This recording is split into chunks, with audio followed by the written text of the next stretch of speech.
Assalamualaikum warahmatullahi wabarakatuh. Selamat pagi pemirsa. Seperti biasa, Khazanah Trans 7 hadir dengan rangkaian informasi Islami yang akan menambah wawasan Anda.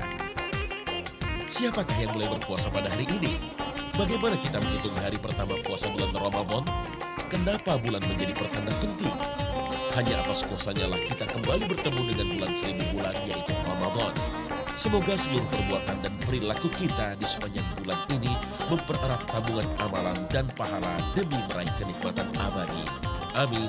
Allahumma amin.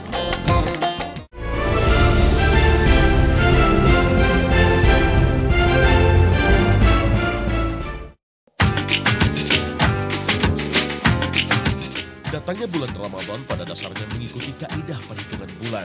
Dalam bahasa Arab, bulan disebut dengan hilal dan proses perhitungannya disebut dengan hisab. Hisab sebenarnya telah tersirat dalam surat Yunus ayat ke-5.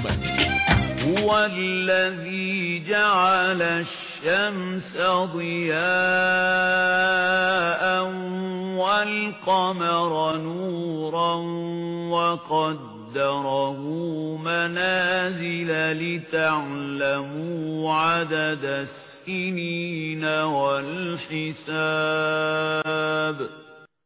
ما خلق الله ذلك إلا بالحق يفصل الآيات لقوم يعلمون. Hisab berasal dari kata hasaba yang artinya menghitung, mengira, dan membilang. Jadi hisab adalah perhitungan perkiraan dan bilangan. Hisab sering digunakan dalam ilmu falak atau yang biasa kita sebut dengan astronomi. Kegunaannya untuk menghitung dan memperkirakan posisi matahari dan bulan terhadap bumi. Posisi matahari digunakan sebagai tanda penunjuk waktu sholat, sedangkan posisi bulan atau hilal digunakan sebagai tanda masuknya periode bulan baru dalam hitungan kalender Hijriah. Pelaksanaan hisab ini sangat penting untuk menandai hari-hari besar umat Islam, seperti masuknya bulan Ramadan, pelaksanaan Idul Adha, dan penentuan Dzulhijjah.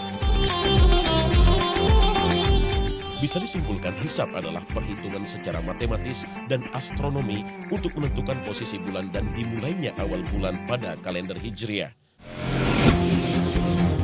Hilal secara harfiah sendiri bermakna bulan, namun bulan juga memiliki beberapa jenis bentuk yang terpancar ke bumi seperti bulan sabit, bulan setengah, dan posisi bulan penuh atau terlihat secara keseluruhan bundar, yang biasa kita kenal dengan istilah full moon atau bulan purnama.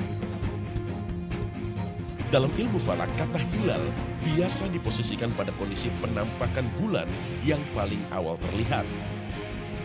Biasanya dalam bentuk bulan sabit dan menghadap bumi setelah bulan mengalami konjungsi atau ijma'.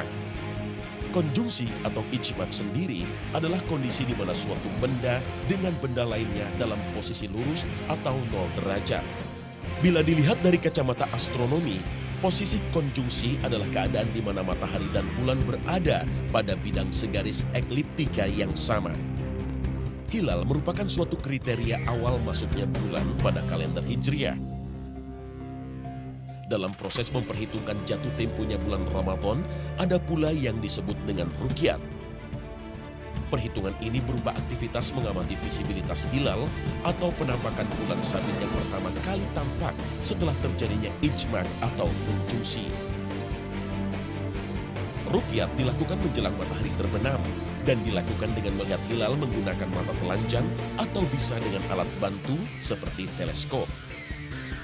Posisi bulan biasa berada pada ufuk barat karena bulan terbit pada saat terbenamnya matahari. Apabila hilal terlihat, maka pada waktu petang setempat telah memasuki tanggal 1. Tapi dalam melakukan ruqyat, sebaiknya kita harus dalam posisi geometris yang tepat. Pantai adalah salah satu posisi yang tepat untuk melakukan ruqyat, karena di situ posisi dan ketinggiannya mengarah pada ufuk barat dan relatif tidak adanya halangan untuk melihat hilal. Kegiatan melihat posisi hilal ini disebut juga dengan nama ruqyatul hilal. Ada beberapa kriteria dalam menentukan sudah masuknya waktu pada bulan Ramadan. Kriteria pertama adalah wujud hilal, yaitu Kriteria penentuan masuknya bulan Ramadan dengan melihat penampakan hilal pada ufuk barat berapapun derajatnya. Wujud hilal memiliki dua prinsip. Prinsip pertama adalah istimak atau konjungsi, yaitu hilal terjadi sebelum matahari terbenam. Dan istimak qoblal ghurub, yaitu posisi bulan atau hilal terbenam setelah matahari terbenam atau moonset after sunset. Maka pada petang harinya bisa dikatakan sudah memasuki bulan baru Hijriah tanpa melihat berapapun sudut ketinggian pada matahari terbenam. Di Indonesia dan Asia Tenggara sendiri, kriteria penentuan awal bulan Ramadan bisa diputuskan oleh menteri-menteri agama dari beberapa negara mayoritas Muslim, yaitu Indonesia, Brunei Darussalam, Singapura, dan Malaysia, atau yang disingkat dengan MABIMS. Lembaga ini bertugas untuk memusyawarahkan jatuh temponya bulan Ramadan dan ibadah puasa dimulai. Keputusan dari lembaga ini menjadi acuan bagi pemerintah untuk menetapkan kapan masuknya bulan Ramadan dan dimulainya ibadah puasa. Di Indonesia, pelaksanaan ruqyah biasa dilakukan setiap tanggal atau hari ke-29 pada bulan Hijriah dan dikerjakan oleh Badan Hisab Ruqyat. Hasil dari penglihatan hilal yang dilakukan oleh Badan Hisab Ruqyat ini diserahkan ke Departemen Agama dan dimusyawarahkan dengan data-data lainnya pada sidang Itsbar, yaitu sebuah sidang oleh pemerintah untuk memutuskan kapan ibadah puasa bisa dilaksanakan. Ada juga ruqyat yang dinamakan dengan sistem ruqyat global. Ruqyat ini berprinsip apabila suatu masyarakat atau penduduk secara massal melihat hilal, maka penduduk di sekitar wilayah tersebut atau bisa mencakup negeri tersebut sepakat menjalankan ibadah puasa keesokan harinya. Atau bisa dikatakan sudah memasuki tanggalan bulan baru pada kalender Hijriah, walaupun daerah yang lain mungkin belum melaksanakannya. Salah satu penyebabnya adalah karena visibilitas hilal setiap geometris daerah berbeda-beda.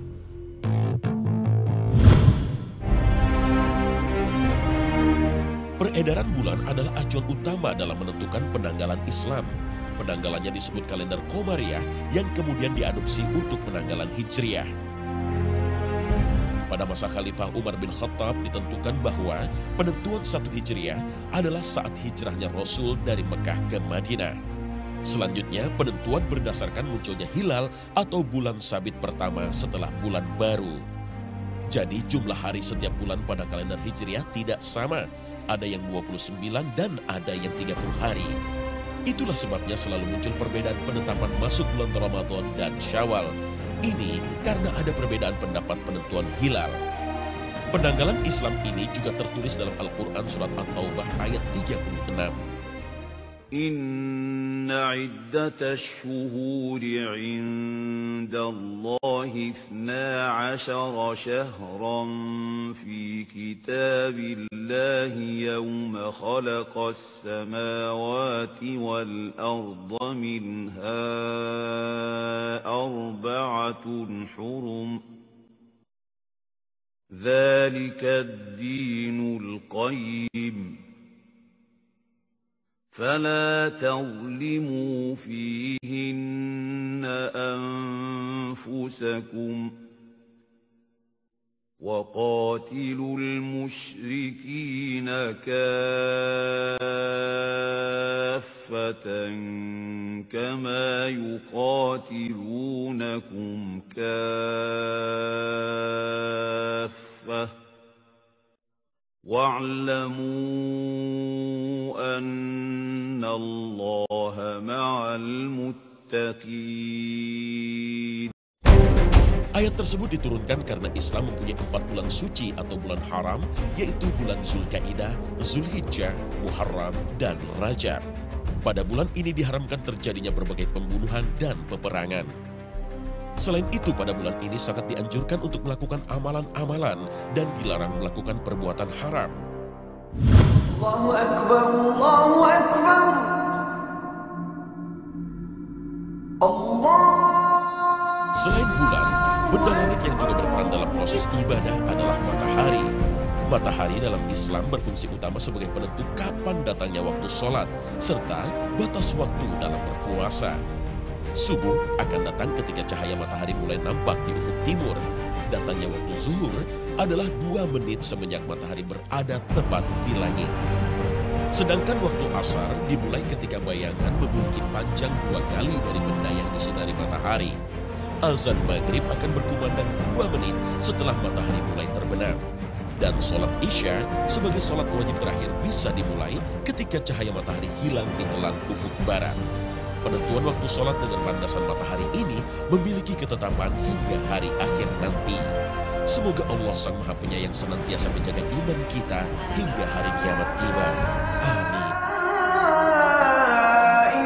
Tak hanya terkait dengan sholat wajib, mendirikan sholat saat gerhana matahari terjadi adalah salah satu cara umat muslim untuk menambah amalan ibadahnya. Waktu pelaksanaan sholat gerhana adalah mulai ketika gerhana muncul sampai gerhana tersebut hilang. Gerhana matahari adalah peristiwa alam di mana posisi bulan berada di antara bumi dan matahari, sehingga bulan menghalangi sinar matahari yang akan sampai ke bumi. Pada dasarnya, gerhana matahari ada 3 macam, yaitu gerhana matahari total, sebagian, dan cincin. Gerhana matahari ini tidak dapat melebihi 7 menit, dan saat terjadi gerhana matahari, orang dilarang melihat ke arah matahari dengan mata telanjang, karena dapat merusakkan mata secara permanen dan mengakibatkan kebutaan. Beberapa tahun yang lalu, dunia seakan dihebohkan oleh isu akan datangnya kiamat pada tanggal 21 Desember 2012. Berita ini didasari pada ramalan datangnya badai matahari di bulan Desember 2012. Tetapi, badai matahari sejatinya adalah hal yang akan datang secara rutin. Badai matahari, menurut Badan Antariksa Amerika Serikat (NASA), tidak akan berpengaruh besar terhadap kehidupan di bumi. Panas yang akan ditimbulkan oleh badai matahari pada akhirnya akan diredam oleh lapisan atmosfer bumi. Selain panas, badai matahari akan menimbulkan pancaran gelombang elektromagnetik. Hal inilah yang kemungkinan besar akan mengakibatkan gangguan bagi umat manusia. Kerja satelit dan alat pemantau lokasi GPS diperkirakan akan terpengaruh karena adanya gelombang elektromagnetik akibat badai matahari. Islam adalah agama penyempurna dari agama dan ajaran yang dibawa oleh Nabi dan Rasul yang hidup sebelum Nabi Muhammad SAW. Intisari Islam sebagai sebuah agama tersari dalam kitab suci Al-Quran yang terjaga kebenarannya hingga hari akhir tiba. Islam dan Al-Quran tak hanya berisikan ajaran tauhid dan beribadah semata. Justru Al-Quran adalah lautan ilmu termasuk ilmu astronomi. Pada masa kejayaan Islam, ilmu astronomi berkembang pesat. Banyak astronom muslim lahir dan telah meletakkan dasar-dasar dalam perkembangan astronomi modern. Perhitungan kalender Islam atau kalender Hijriah merupakan salah satu bukti hasil karya para astronom muslim. Dengan merujuk pada khazanah ayat-ayat suci Al-Quran, ilmuwan muslim mengembangkan berbagai teori sains modern. Namun saat umat Islam mengalami kemunduran, ilmuwan barat menemukan berbagai teori sains modern yang sejatinya sudah dijelaskan dalam Al-Quran. Penemuan kosmologi modern yang paling terkenal adalah black hole atau lubang hitam. Bintang-bintang di angkasa ini mengalami fase pembentukan, kemudian membesar dan berkembang hingga fase kematian. Fase terakhir inilah yang disebut black hole. Pada fase ini, volume bintang berkembang dengan skala yang besar, maka gravitasinya meningkat dan menarik setiap benda yang mendekatinya. Teori ini sudah lama dijelaskan dalam Al-Quran. Allah bersumpah dengan Khunnas, yaitu bintang-bintang yang berjalan dan menyapu. Stephen Hawking, pakar astrofisika, lebih dari 30 tahun meneliti tentang fenomena black hole ini.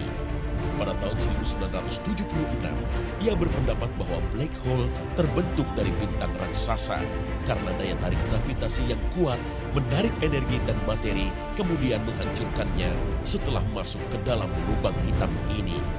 Namun pada tahun 2006, dalam pertemuan para ahli fisika dari berbagai negara, ia meralat teori ini dan menyatakan bahwa lubang hitam itu tidak menghancurkan segala sesuatu yang dihisapnya, namun mengeluarkan kembali materi dan energi dalam bentuk yang tercerai-berai.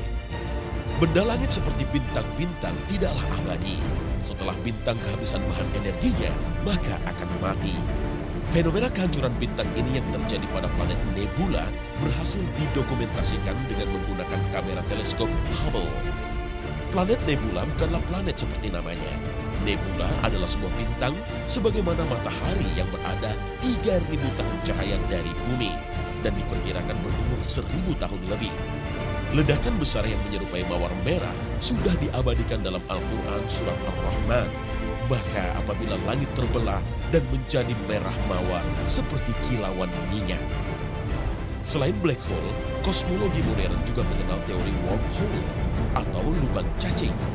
Wormhole adalah bagian dari alam semesta yang bisa digunakan sebagai jalan pintas perjalanan yang amat jauh. Fenomena alam ini secara teoritis merupakan lorong magnetik yang memiliki gravitasi yang kuat yang mampu menarik apapun yang masuk ke dalamnya. Ujung dari lorong adalah pintu dari alam semesta yang paralel dengan bumi atau bisa saja semesta di galaksi lain. Namun, fenomena ini hingga sekarang belum terpecahkan. Di manakah lubang cacing itu yang sering disebut lorong waktu ini? Fenomena lorong waktu saat ini hanya kita saksikan dalam film-film fiksi ilmiah. Orang bisa menembus waktu, berpindah ke masa depan atau mundur ke masa lampau. Beberapa ilmuwan muslim menyamakan wormhole dengan ma'arij, seperti yang dijelaskan dalam Al-Quran. Dari Allah yang mempunyai tempat-tempat naik malaikat dan ruh kepadanya. Di dalam satu hari adalah ukurannya 50.000 tahun. Fenomena lorong waktu merupakan jalur khusus yang diciptakan Allah bagi hamba-hamba yang dikehendakinya. Kisah Ashabul Kahfi yang tidur selama 300 tahun atau peristiwa Isra Mi'raj Nabi Muhammad ke Sidratul Muntaha hanya dalam waktu 1 malam merupakan bukti lorong waktu yang diciptakan Allah Azza wa Jalla. Jika Allah Azza wa Jalla mengizinkan, perjalanan antar galaksi yang membutuhkan ribuan tahun cahaya tidak menutup kemungkinan bisa ditempuh hanya dalam beberapa hari. Wallahu a'lam bishawab.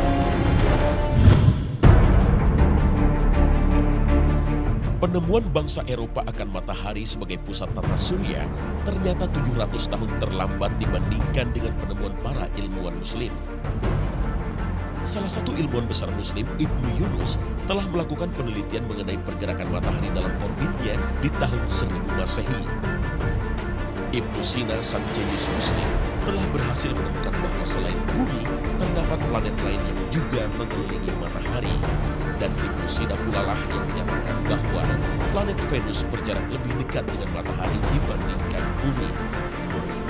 Teori ini berhasil dicatatkan sang pemikir tersebut pada tahun 1032.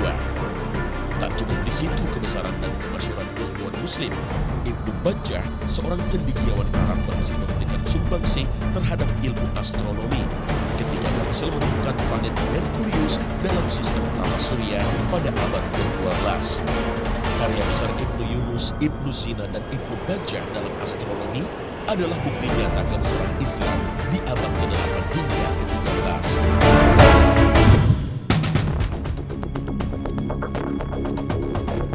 Menurut perhitungan matematika dan astronomi, matahari sekarang diperkirakan berusia 4 miliar tahun. Matahari tergolong bintang yang umumnya bertahan selama 10 miliar tahun. Jadi diperkirakan usianya sekitar 7 miliar tahun lagi sebelum hidrogen di intinya habis. Bila hal itu terjadi, matahari akan berekspansi menjadi bintang raksasa berwarna merah yang dingin. Bintang besar itu akan memakan planet-planet kecil di sekitarnya, mungkin termasuk bumi, dan akhirnya akan kembali menjadi bintang kerdil berwarna putih. Na'udzubillah min zalik. Apa jadinya kehidupan di muka bumi ini? Pertanda besar datangnya hari kiamat adalah terbitnya matahari dari arah barat. Hal ini bersumber pada hadis seperti yang diriwayatkan oleh Bukhari dan Muslim. Sesuai dengan penuturan Abu Hurairah, bahwasanya Rasulullah Shallallahu Alaihi Wasallam bersabda, tidak akan terjadi kiamat sehingga matahari terbit dari tempat terbenamnya apabila ia telah terbit dari barat. Kedatangan hari kiamat sejatinya tidak diketahui oleh satu orang pun, karena kiamat adalah sebuah misteri dan hanya Allah Sang Maha Kuasa saja yang menentukan kapan hari akhir itu akan tiba. Tetapi sebagai umat Islam, kita haruslah meyakini dan mengimani akan datangnya hari akhir seperti yang telah tersurat dalam rukun iman. Sebagai bayangan dahsyatnya kehancuran bumi dan seisinya, terdapat dalam surat Al-A'raf ayat 187. يسألونك عن الساعة أيان مرساها قل إنما علمها عند ربي لا يجليها فيها لوقتها إلا هو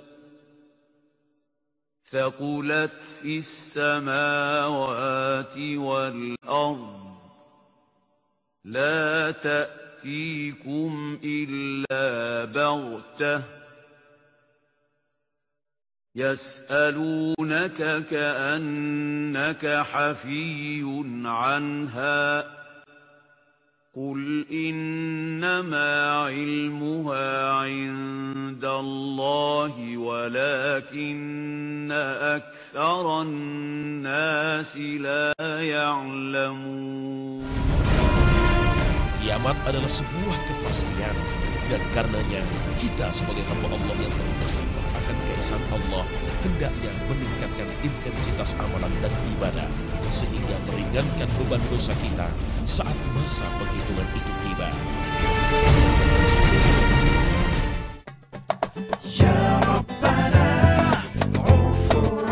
Nah pemirsa, inilah akhir kebersamaan kita dalam Hasanah Pagi ini.